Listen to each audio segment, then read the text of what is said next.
Hola, Hola. mi querido Paco. Hoy tenemos la suerte de tener a Francisco Marguenda, que es el director del diario La Razón, un conocido tertuliano, un defensor de sus ideas y algo mucho más divertido, que es el director más breve de la historia del periodismo. Porque este señor, el día que llegó y debutó como director de La Razón, ya al día siguiente dijeron que se iba. No te voy a decir buenos días, buenas tardes o buenas noches. Llevo 7 años ya, es decir, no... Ya sabes que en este país los que piensan que las cosas son provisionales son eternas, por tanto, yo espero jubilarme de director, si Dios me da salud y Mauricio sigue apoyando por mí. Apostando por Apoyándome. tu proyecto, apoyando tu proyecto y creyendo en que La Razón es realmente un medio que hay un público importante que lo sigue, que apoya vuestra decisión de seguir ahí. No es un proyecto mío, ¿no? Quiero matizarte, es un proyecto, pero no por quedar bien con Mauricio, no es un proyecto conjunto, ¿no?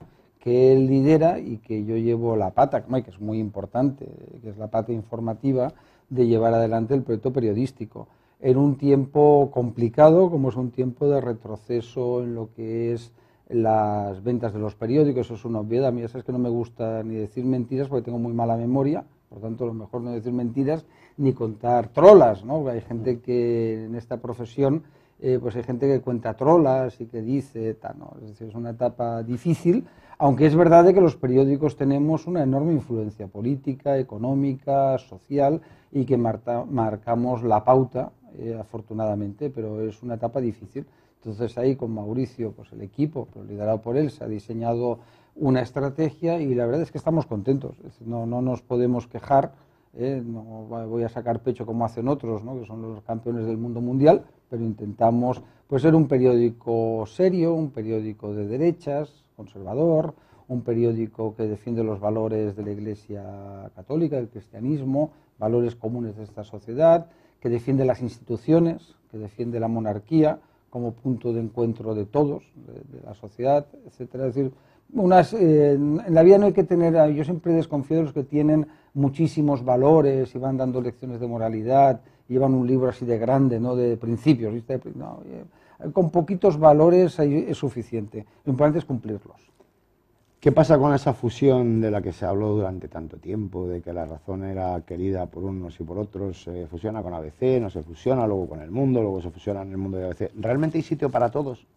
Yo no sé, esto es un mercado libre, afortunadamente, entonces habrá el sitio que el mercado quiera aceptar, absorber, ¿no?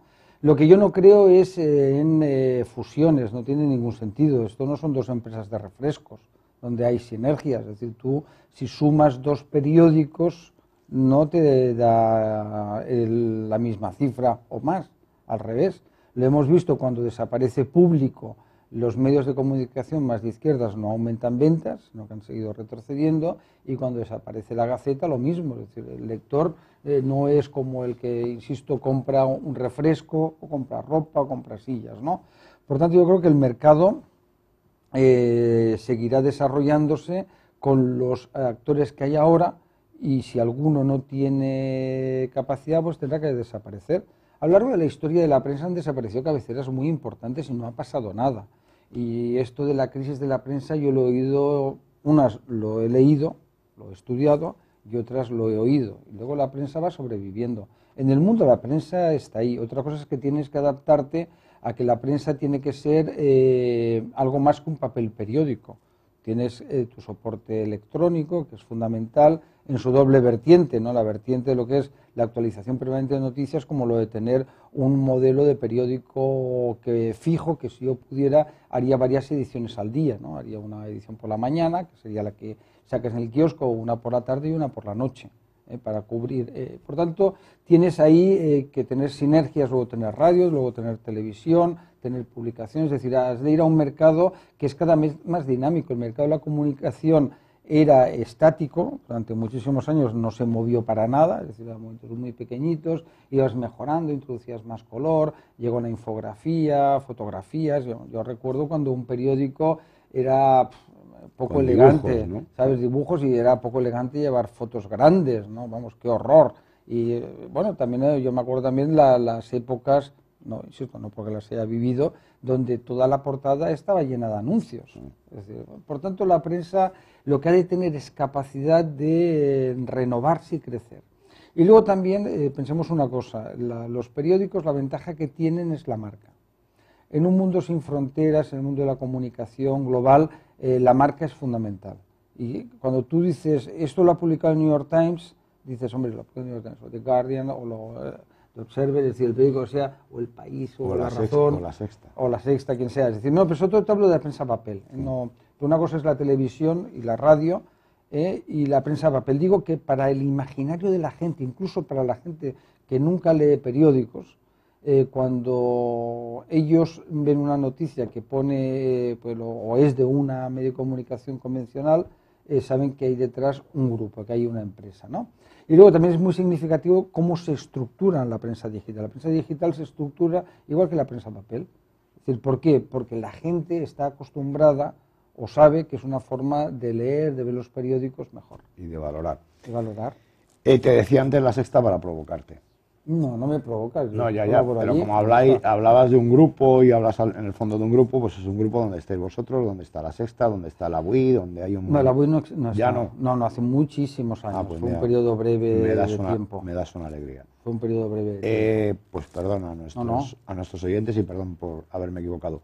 Pero la relación entre La Sexta y La Razón, cuando ves que las fuentes de información permanentes de La Sexta son diarios de izquierdas y no utilizan nunca, incluso al revés, atacan a un medio que tiene que ver con ellos, ¿esto cómo lo llevas tú como director? No, yo te voy a matizar, vamos a ver. Cuando decimos La Sexta es muy amplia, es decir, La Sexta tiene muchísimos programas, entonces hay programas de humor donde pues hacen bromas, de Gran Wyoming y otros, ¿no? Intermedio. Pero, por ejemplo, las bromas de Gran Wyoming no son demasiado bien recibidas.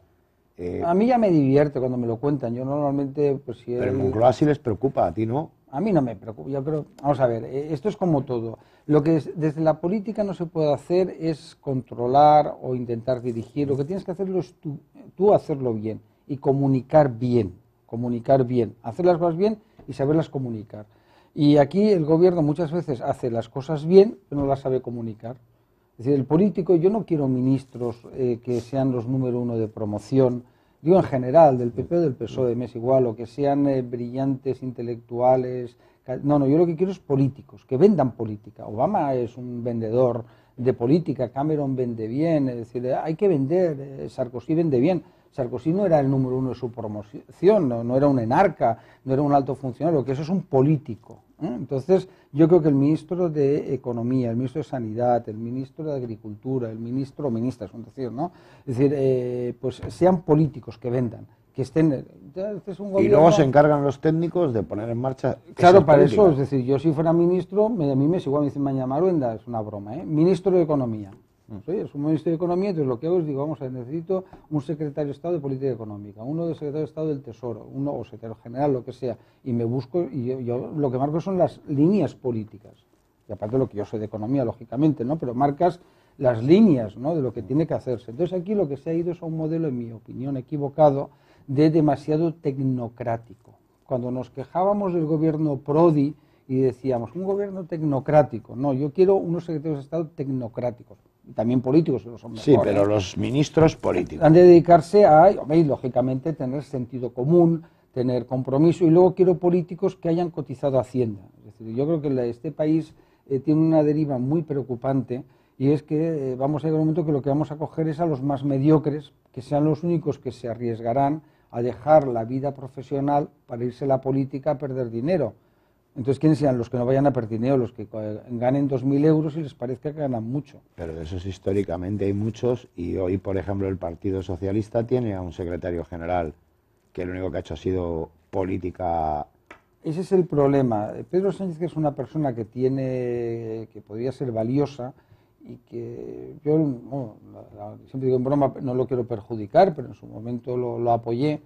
Me parecía que era, dentro de lo que había, era mejor que Madina, pero sí que representa el error de la política. Pedro Sánchez sería un gran presidente del gobierno dentro de 10 años. Es decir, una persona, pues no es normal que parezca que un presidente del gobierno tiene que tener 40 años o menos, ¿no? Un presidente del gobierno tiene que tener entre 50 y 60. Es decir, no, un presidente común es lo que tiene que tener sentido y común. sentido común, no, pero claro, pero el sentido Porque- común también es algo que con la edad... Sí, bueno, pero ahí lo que pasa es que te Pues- tranquilizas, como no tengas Sí, sentido pero hombre, común. claro, si además no tiene sentido común, un desastre, ¿no? Y que tenga, yo miro los currículums siempre, es una de formación profesional, yo me dedico a la universidad también, entonces yo me paso la vida a los currículums y digo, esta persona qué ha hecho, ¿no? Y cuando tú ves una persona que dice, ¿qué ha hecho? Licenciado en Derecho o en lo que sea, y político. Y bueno, ¿y entre medio? Roldán. Claro, bueno, Roldán no es un Pepiño. licenciado, No, pero por eso lo digo, que el que no lo tiene se lo inventa. Claro, tú tienes que ir, a ver, lo que no puede ser es que tú nombres a alguien ministro y resulte que gane más que en la vida profesional. Es muy preocupante. Sí. ¿Sabes? Y dices, que no pase en este gobierno, porque que vaya por delante. Pero tampoco tiene que ser un gobierno en el sentido tecnocrático de personas que les importe poco lo que es la política. Es decir, entonces yo a ese gobierno lo que le diría es, lo habéis hecho muy bien, por eso yo lo defiendo y lo defiendo por convicción. Yo creo que Rajoy ha sido un gran presidente del gobierno y Con puede seguir sus, siendo. con sus larguísimos silencios, tú eso lo Bueno, perdonas. ese es el error. Es decir, ese es el error comunicativo. Vamos a ver, hay un ejemplo que es muy tópico, pero lo voy a utilizar porque viene muy bien. Churchill, cuando dice sus famosos discursos, sangre, sudor y lágrimas, etcétera, todos esos discursos, Gran Bretaña está aislada, combate sola contra el nazismo, está sola. Es decir, sola, cuando dices sola, sola, ¿no? Estados Unidos no ha entrado en guerra, etcétera. Y lo que hace Churchill a una nación que está sufriendo cada día los bombardeos, que tiene miedo, que está en una situación económica desastrosa, que decenas de miles de británicos han dado su vida por la libertad y han muerto en Francia y están muriendo en el frente del Pacífico. Les pide sacrificios, les pide esfuerzos, etcétera, etcétera. Entonces yo lo que he hecho a faltar es que a Rajoy tampoco podemos convertir a Rajoy en el caudillo providencial que lo ha de saber todo, es decir, ha de tener un equipo que le ayude. Pero entonces, es que tiene, pero perdóname, mi impresión es que ya no hablo de sus ministros, sino de sus equipos cercanos, es el rey desnudo, que es lo que ocurre en la Moncloa. O sea, el síndrome de la Moncloa es que cuando un presidente, me da igual Aznar, Zapatero, el que sea, existe. pero es que es el rey desnudo, es que llega un momento en que se creen que porque toman una decisión y acaba en el boletín oficial del Estado, se creen semidioses.